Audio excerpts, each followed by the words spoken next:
আসসালামু আলাইকুম রহমতুল্লাহি ওয়া বারাকাতুহু। সম্মানিত দর্শক, প্রধানমন্ত্রীর তারেক রহমান সাহেবের যে মন্ত্রী পরিষদ, উপদেষ্টা পরিষদ কেমন চলছে এবং এই মন্ত্রী পরিষদ এবং উপদেষ্টা পরিষদ তাকে কি সফলতার স্বর্ণের শিখরে নিয়ে যাবে নাকি পতনের অতলান্তে নিয়ে যাবে,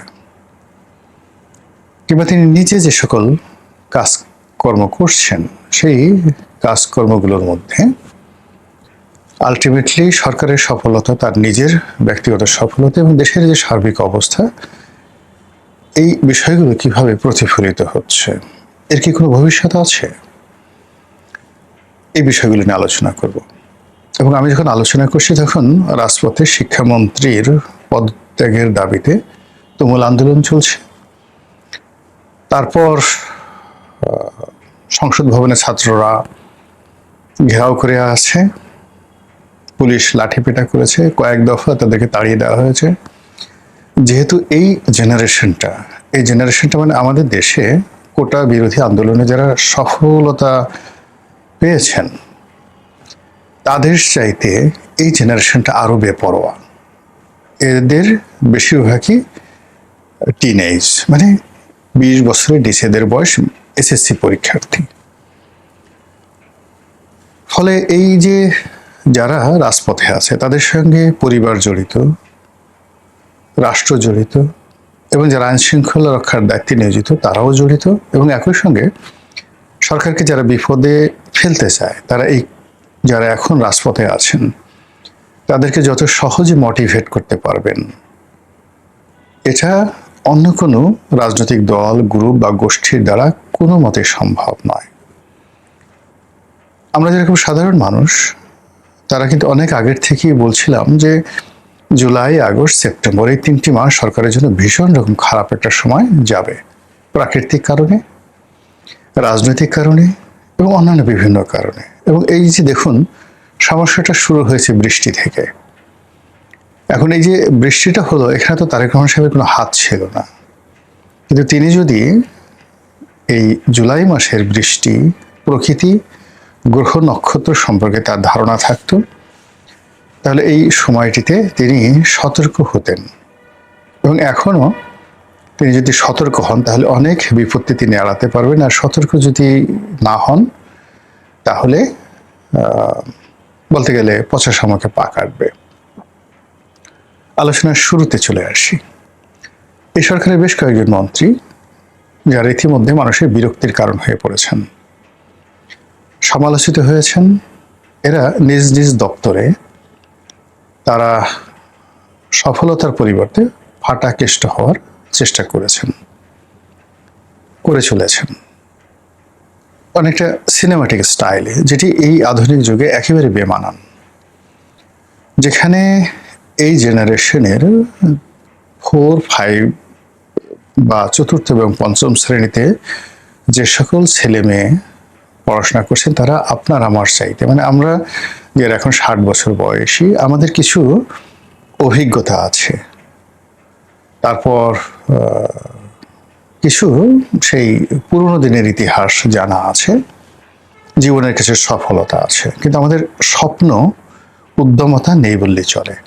নতুন করে আমরা কিছু করতে পারবো না। কিন্তু এই যে টকবকে যারা তরুণ, একেবারে ক্লাস 4, 5 থেকে শুরু করে এই যে ধরুন যারা এসএসসি পরীক্ষা দিচ্ছেন, তারা প্রথমত তারা টেকনোলজি, সেটা টিকটক বলেন, কম্পিউটার চালানো বলেন, কম্পিউটার গেম বলেন, এই বিষয়ে তারা আমাদের সে কোটি কোটি গুণ পারদর্শী। ইন অ্যাভারেজ আমাদের মধ্যে যে 2-4 জন নেই খুব পণ্ডিত, সেটা আলাদা কথা, কিন্তু ইন জেনারেল যদি আপনি 50 থেকে 60 বছরের 1000 লোক আনেন আর ওদের মধ্যে 1000 লোক আনেন, আপনি দেখবেন যে তারা কম্পিউটিংয়ে মাচ বেটার দেন আস। এরপর তাদের রয়েছে প্রচণ্ড জিদ, শারীরিক সক্ষমতা এবং রুখে দাঁড়ানোর ক্ষমতা এবং স্বপ্ন, প্রচণ্ড স্বপ্নবাস, ইলিউশন। ফলে এই যে যাকে বলা হয় উড়ন্ত একটা গোষ্ঠী, যারা হাওয়া মে উড়তে হয়, বাতাসে উড়তে চায়, ঘুড়ির মতো উড়তে চায়, পাঠে আমার মন বসে না, কাঁঠাল চাপার গন্ধে। এইরকম যাদের মন এবং মানসিকতা, এবং খুব সহজে তারা প্রেমে পড়ে যায়। হয়তো বিড়ালের প্রেমে পড়লো, একটা পোষা কুকুরের প্রেমে পড়লো, ফুলের প্রেমে পড়লো, নদীর প্রেমে পড়লো, একটা পাখির প্রেমে পড়লো, অথবা এই শরীর চর্চা করতে হবে, বডি বানাতে হবে, এরকম। মানে প্রেম বলতে বোঝাচ্ছে যে কোনো একটা বিষয় তাদের মুখে মধ্যে যদি নেশা চেপে যায়, আপনি তাদেরকে নিবৃত্ত করতে পারবেন না সহজে। এখন এই যে তারা সরকারের বিরুদ্ধে তাদের নেশা চেপে যায় যদি কোনো কারণে, তারা একে একে এই শিক্ষামন্ত্রীকে ধরেছে, এরপর আরো 10 জন মন্ত্রীকে ধরবে। তার আগে এই বিষয়টা সরকারকে নিষ্পত্তি করতে হবে, আদারওয়াইজ এটা কিন্তু বাড়তে থাকবে। আমি বারবার যেটা বলি যে অতীতের যে পতনগুলো তার চেয়ে ভবিষ্যতের পতনগুলো নির্মম হয় বা হবে। এবং আপনি যখন আপনার সামনে দুর্ভেদ্য দেয়ালগুলোকে দূর করে দিবেন, তখন সেই খোলা আকাশ, খোলা বাতাস, দেয়ালবিহীন একটা জায়গাতে ছোট্ট একটা পতঙ্গ এসে, একেবারে ছোট্ট একটা পতঙ্গ এসে, একটা বাতাস এসে, একটা পাখি এসে, ছোট্ট একটা সাপ এসে আপনাকে শেষ করে দিতে পারে।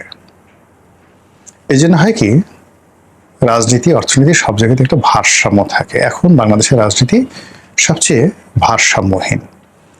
এই ভারসাম্যহীন রাজনীতিতে যে কোনো ঘটনা, যে কোনো সময়, যে কোনো পরিস্থিতি তৈরি করতে পারে। ফলে এই পরিস্থিতির মধ্যে স্বয়ং তারেক রহমান সাহেব, তার যে মন্ত্রী পরিষদ, এই মন্ত্রী পরিষদের সমস্যাটা তাকে বুঝতে হবে। তিনি যাদেরকে মন্ত্রী বানিয়েছেন, এদের হাতে গোনা 2-1 জন ছাড়া, 2-4 জন ছাড়া বেশিরভাগ মূলত তারেক রহমান সাহেব তাদেরকে পছন্দ করেছেন, মন্ত্রী বানিয়েছেন, এর বাইরে তাদের আসলে অন্য কোনো যোগ্যতা নেই। এবং এদের বাইরে, এই ঘটনার বাইরে, মানে মন্ত্রী হয়, এমপি হয়, এর বাইরে তাদের ব্যক্তিগত জীবনের যে সফলতা, পরিবার, স্বাস্থ্য এবং ব্যবসা বাণিজ্য, রিজিক যেটাতে আছে, এখানে তাদের সফলতা উল্লেখ করার মতো নয়। বরং এদের অনেকের বিরুদ্ধে দুর্নীতি, অনেকের বিরুদ্ধে অনিয়ম, অনেকের বিরুদ্ধে অনেকের সংসার নষ্ট করা, অনেকের ঘর নষ্ট করা, অনেকের ব্যবসা নষ্ট করা, অনেকের রিজিক নষ্ট করা, হক নষ্ট করা, এই জিনিসগুলো অহরহ রয়েছে। তো এরকম একটা সমন্বয়ের মানুষদেরকে নিয়ে তিনি যে একটা ব্যতিক্রম ধর্মী কিছু করবেন, এটা এতটা অসম্ভব যে একটা সুইয়ের পিছন দিয়ে উট ঢোকার মতো। কারণ হলো প্রশান্ত আত্মা, প্রশান্ত মন, ভালো চরিত্র ছাড়া কখনো মস্তিষ্ক থেকে ভালো জিনিস বের হয় না।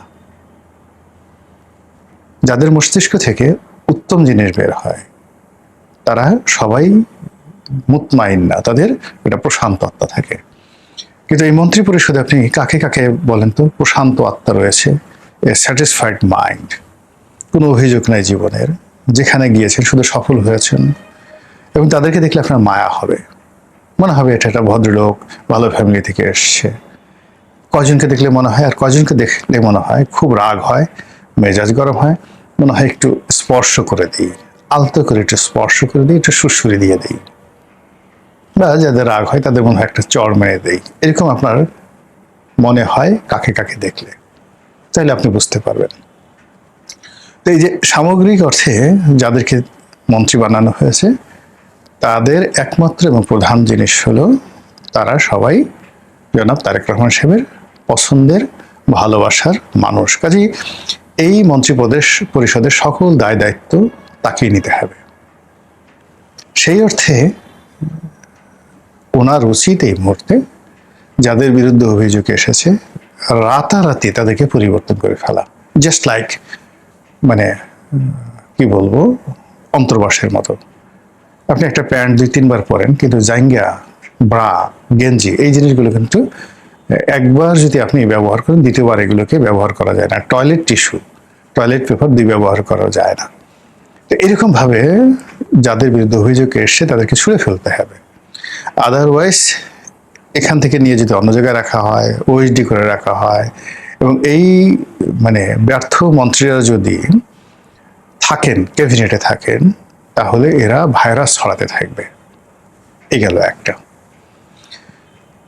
2 নম্বর হলো যে উনি কতগুলো উপদেষ্টা নিয়োগ দিয়েছেন, এদের কাউকে তিনি লন্ডন থেকে নিয়ে এসেছেন, কাউকে হয়তো লোকাল মার্কেট থেকে নিয়েছেন, ফরেন ইম্পোর্টেড আইটেমস এবং লোকালি প্রডিউসড।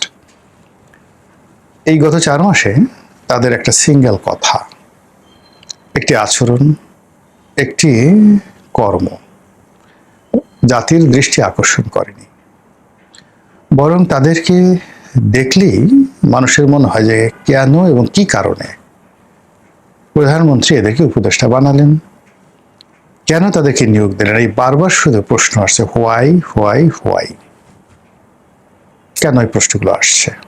কাজে এই উপদেষ্টা মণ্ডলী তাকে কোনো ভালো উপদেশ দেবেন আগামীতে, কোনো একটা মন্ত্রণালয় চালাবেন বা দেশকে উন্নয়নের শিখরে নিয়ে যেতে পারেন, এটা প্রধানমন্ত্রীর একান্ত বিশ্বাস বা একান্ত ভালোবাসা, একান্ত ব্যক্তিগতভাবে যেভাবে তিনি তার খুব কাছের প্রাণী এবং কাছের বন্ধু, কাছের আত্মীয় শুভানুধ্যায়ীদেরকে যেভাবে ভালোবাসেন, ওইরকম একান্ত ব্যক্তিগত। কিন্তু রাষ্ট্রের যারা লোকজন, সাধারণ জনগণ, তারা কেউ তার সিঙ্গেল উপদেষ্টার সম্পর্কে ভালো ধারণা, ইতিবাচক ধারণা, সুদূর প্রসারী ধারণা পোষণ করে না এবং করার কোনো কারণ নেই।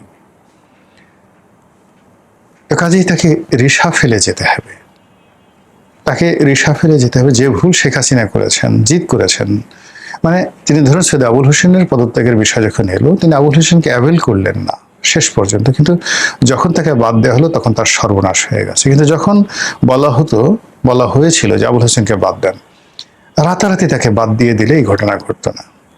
বা ওবায়দুল কাদেরকে যখন জেনারেল সেক্রেটারি করা হলো, সৈয়দ আশরাফকে বাদ দিয়ে, কেউ কিন্তু মেনে নেয়নি, কিন্তু ভয়ে কথা বলেনি। কিন্তু ওবায়দুল কাদের সাহেব যখন বিভিন্ন মানুষকে অপমান করা শুরু করলেন, এমনকি একজন সংসদ সদস্যকে চল দিয়ে বসলেন, এই বিষয়টির সঙ্গে সঙ্গে শেখ হাসিনার উচিত ছিল সঙ্গে সঙ্গে তাকে বাদ দেওয়া। যে একজন মাননীয় সংসদ সদস্য, হোয়াট এভার মেবি, যত বড় ছোট কর্মী হন না কেন, তাকে প্রকাশ্যে চড় মারাটা কোনো অবস্থাতে সমর্থনযোগ্য নয়। তো এই ক্ষেত্রে যেটা হচ্ছে যে এই মন্ত্রী পরিষদের মধ্যে, এই উপদেষ্টাদের মধ্যে কিংবা প্রধানমন্ত্রীর পার্সোনাল স্টাফদের মধ্যে যেটিকে বলা হয় সুপারস্টার বা মেগাস্টার রূপে কয়েকজন লোক খুব বাহাদুরি করছেন। কেউ সর্ববিদ্যায় বিশারদ, কেউ সর্বরোগের কবিরাজ, কেউ হয়তো বা সর্বক্ষমতার অধিকারী 10 ভুজা দুর্গা দেবী। অনেক ক্ষমতা, অনেক জ্ঞান, অনেক প্রভাব ইত্যাদি ইত্যাদি, এরকম যারা সুপারস্টার হয়ে গেছেন এবং দে সিমস, তাদেরকে দেখলে মনে হয় বা দে সিমড, তারা নিজেদেরকে প্রমাণ করতে চান যে they are much better than a prime minister in terms of education, in terms of quality, in terms of approaching and everything. তারা যত বেশি আনুগত্য দেখাচ্ছে প্রধানমন্ত্রীর সামনে গিয়ে, পেছনে এসে তারা মনে করছে যে আমরা না থাকলে এই সরকার 1 মিনিট টিকবে না, থাকবে না, সরকারকে আমরা টিকিয়ে রেখেছি। প্রধানমন্ত্রী প্রথমেই বুঝতে হবে যে এই ধরনের মানুষ যারা সামনে এসে এক কথা বলে, পিছনে অন্য কথা বলে, আর জনগণ যাদের সম্পর্কে মনে করে যে এরা সরকারের রাইট হ্যান্ড, লেফট হ্যান্ড থেকে শুরু করে সবকিছু তারা, এদেরকে আসলে বাদ দিতে হবে। কোনো ছাটকাট নেই, কোনো কিছু নেই। যখনই কেউ খুব বেশি শক্তিশালী হয়ে পড়ে তখন সেটা বাদ দিতে হয়। এবং একই কাজ মানে অসাধারণভাবে ইতিহাসে 2জন বিখ্যাত ব্যক্তি, 3জন বিখ্যাত ব্যক্তি করেছিলেন। আমাদের এই পাক ভারত উপমহাদেশে একজন সুলতান ইলতুৎমিশ। সুলতান ইলতুৎমিশ তার দরবারে তুর্কি এবং আফগানদের প্রাধান্য মানে কমানোর জন্য তিনি 40 জন দাস, দ্য স্লেভ, দ্য গ্রেট, মানে 40 স্লেভস, এরকম একটা বাহিনী গঠন করেছিলেন এবং তাদের হাতে সব দায়িত্ব দিয়েছিলেন। তিনি তার জীবদ্দশায় এই 40 জন কৃতদাস, তাদের বেস্ট সার্ভিস তিনি পেয়েছিলেন এবং রাষ্ট্রকে অসাধারণ একটা সেবা দিয়েছিলেন। কিন্তু তার মৃত্যুর পরে একেবারে গিয়াসউদ্দিন বলবনের জমানা পর্যন্ত প্রথম দিকে এই 40 জন কৃতদাসের যে যন্ত্রণা, পুরো ভারতবর্ষ অস্থির হয়ে গেল। একের পর এক যুদ্ধ, একের পর এক ক্ষমতা, প্রাসাদ ষড়যন্ত্র, হত্যাকাণ্ড, সব মিলিয়ে তছনছ। যখন নাসিরুদ্দিন সাহেব ক্ষমতায় আসলেন, দিল্লির বাদশা ওই যে নাসিরউদ্দিন, তার প্রধানমন্ত্রী হলেন তারই শ্বশুর গিয়াসউদ্দিন বলবন। তখন 50% তিনি এদেরকে কমাতে পারলেন এবং নিজে ক্ষমতায় এসে জাস্ট গ্যাচাং গ্যাচাং সবগুলোর শিরচ্ছেদ করে দিলেন। ফলে তিনি 20টি বছর, 40 বছর তিনি শাসন ক্ষমতায় ছিলেন, 20 বছর প্রধানমন্ত্রী রূপে আর 20 বছর সুলতান রূপে। এই 40 জনকে তিনি শেষ করে দিয়েছিলেন। ঠিক সেম কাজ করেছিলেন আলাউদ্দিন খিলজি, একই অবস্থায় তিনি পড়েছিলেন। তো আলাউদ্দিন খিলজি, গিয়াসউদ্দিন বলবন এবং সুলতান ইলতুৎমিশ, এদের জীবন যদি এবং সফলতা যদি প্রধানমন্ত্রী অনুসরণ করেন, he has no way but to reform, এবং এটা করতে তাকে দেরি করা যাবে না। তাকে এই ক্ষেত্রে এতটা নির্মম এবং নিষ্ঠুর হতে হবে যে কোনো অবস্থাতেই যেন তার প্রতিপক্ষ একটা করার সুযোগ না পায়, আর তাকে ব্যবহার করে কোনো একটা মাসিও যেন ভো করার সুযোগ না পায়। নো ভো নো ভা, তাহলে তিনি টিকতে পারবেন, যেতে পারবেন, আদারওয়াইজ হবে না। সোজা বাংলা কথা। দ্বিতীয় যে বিষয়টি হলো তার ব্যক্তিগত জীবন, তার স্ত্রীকে তিনি কতটা ভালোবাসেন, তারপরে কিভাবে ছাতি ধরেন, তার স্ত্রীকে খুশি করার জন্য তিনি যে সকল প্ল্যান করেন, পরিকল্পনাগুলো করেন, এই জিনিসগুলো নিয়ে বিরোধী দলের যারা লোকজন, তরুণ যারা আছেন, তারা ট্রল করছেন। কেউ তাকে প্রেমের দেবতা, কেউ তাকে তাজমহল নির্মাণ করার দ্বিতীয় কারিগর, এই কথাগুলো বলছে। কেউ তাকে বলছে যে আপনি বাসে করে যে দেশে যাচ্ছেন মূলত প্রেম করার জন্য। বাংলাদেশের এত উঁচু পর্যায়ের প্রধানমন্ত্রী এবং তার পরিবারকে নিয়ে এই ধরনের ট্রল ইতিপূর্বে কখনো হয়নি। কাজে ওয়েস্টার্ন সোসাইটিতে টনি ব্লেয়ার এবং শেরি ব্লেয়ার তারা প্রকাশ্যে হাত ধরে হাসছে কিংবা চুম্বন করছেন। কিংবা ধরুন ফ্রান্সে তার চেয়ে 15-20 বছরের বড় তার শিক্ষক ইমানুয়েল ম্যাক্রোর স্ত্রী মূলত ইমানুয়েল ম্যাক্রোর শিক্ষক ছিলেন, টিচার ছিলেন। তো তাদের অসম প্রেম, এমনকি বউয়ের হাতে মার খাওয়া, ওটা ওই সমাজে কোনো প্রবলেম হয় না। ডোনাল্ড ট্রাম্পের চতুর্থ স্ত্রী মেলানিয়া ট্রাম্প, তার হাতে চড় খাচ্ছেন ট্রাম্প প্রকাশ্যে, এটা ওদেশে কোনো সমস্যা হয় না। একদিকে সেক্সুয়াল ওয়ার্কার বা পর্ন স্টার, তাদের সঙ্গে ডোনাল্ড ট্রাম্পের সেক্সুয়াল রিলেশন, আবার অন্যদিকে প্রেমের অভিনয়, এটা আমেরিকান সমাজে সমস্যা হয় না। কিন্তু আমাদের সাবকন্টিনেন্টে, এশিয়া সাবকন্টিনেন্টে এই ধরনের জিনিস একেবারে সহ্য করা যাবে না। কাজে এখানে ছেলে মেয়ে পরিবার, এটা একান্ত ব্যক্তিগত বিষয় থাকাটাই উত্তম। প্রধানমন্ত্রী যে কাজগুলো করছেন আপাত দৃষ্টিতে আমাদের কারো কোনো ক্ষতি হচ্ছে না, কিন্তু হয়তো তিনি এই কাজ করে মজা পাচ্ছেন, আনন্দ পাচ্ছেন, এবং সেই আনন্দকে তিনি রাষ্ট্রীয় কর্মে আরো উদ্দীপনা রূপে ব্যবহার করতে পারবেন। কিন্তু তার বুঝতে হবে যে রাম কেন সীতাকে বনবাসে দিয়েছিলেন। আবার সীতা বনবাস থেকে ফিরে আসার পরে রাম তার সতীত্ব পরীক্ষা করার জন্য যখন রামের স্ত্রী সীতাকে অপহরণ করে নিয়ে গেল রাবণ, তখন প্রশ্ন হলো সে তার সতীত্ব হারিয়ে ফেলেছে। তো সেই স্ত্রীকে তিনি যখন ঘরে তুলবেন, সমাজ বলল সে অসতী, তাকে সেই সৎ প্রমাণ করার জন্য, সতী প্রমাণ করার জন্য আগুনের উপর দিয়ে তাকে হেঁটে যেতে হলো। এগুলো নেহায়েত গল্প, কিন্তু এগুলো বোঝায় যে রাজাকে সবসময় জনগণের কথা ভাবতে হবে।